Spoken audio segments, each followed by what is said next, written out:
In this lesson, you will learn about alignment. Alignment means to place or arrange images, shapes, and typography in relation to others or in relation to the edge of the page.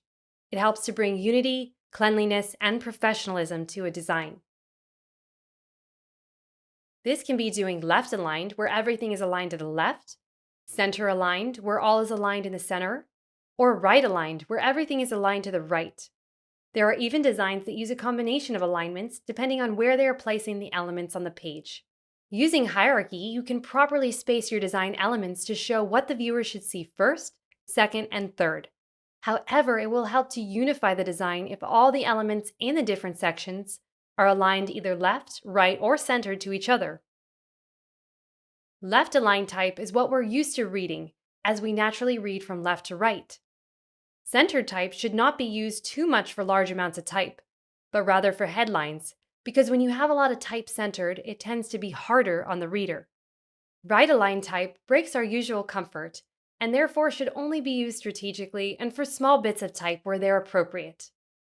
When you start using Adobe InDesign or similar layout programs, there's something called a grid that designers use to help lay out their designs so that elements are aligned with each other. These grids are not printed or exported in final designs, but they're great visual guides to help you achieve the best design you can.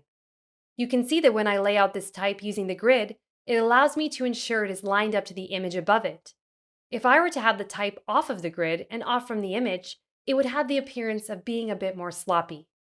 Looking at examples of alignment in finished graphic design work, we can see the left and right posters have their titles aligned in the center, with equal spacing between the words, whereas the middle poster has the type aligned to the left in both columns. If the type were to be just floating around randomly, it wouldn't look right. This packaging has its type aligned in the center. This box and bottle both have their type aligned to the left. This design has the shapes and text aligned on the left as well. When doing larger magazine layouts like this, it's really important to align your type and images to make it look professional, clean, and structured. It'll be easier on the viewer to read through the magazine. So let's see what is aligned to what. The top of the type is all aligned to each other, as well as to the caption on the left and the picture on the right. Then the type is aligned to the image above it on the left. And the third column of type is aligned to the other side of the picture above it.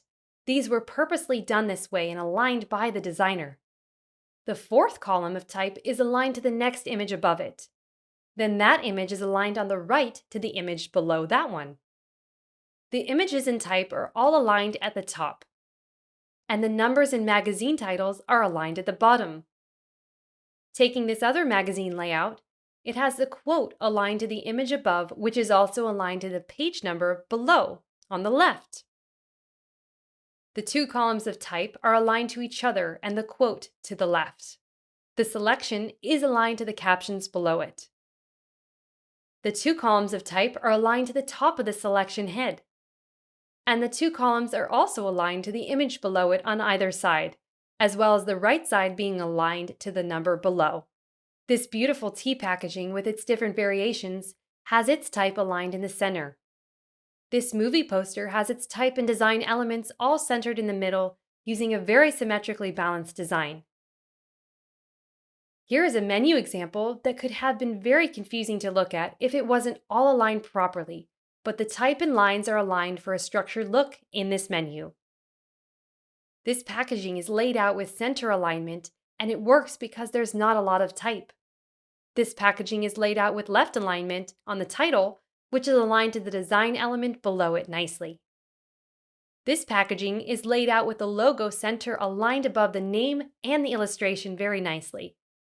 Here is a real estate flyer that has horrible alignment with the type right up against the side of the designs. I will be using InDesign to take the bad example and make it good. The whole purpose here is so that you can see this transformation.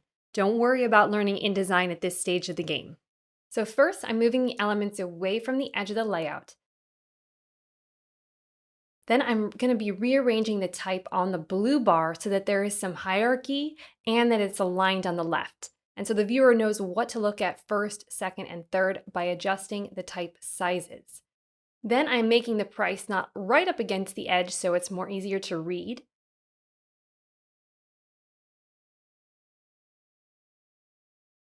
Now I'm aligning these elements to each other on the left to make them look more clean.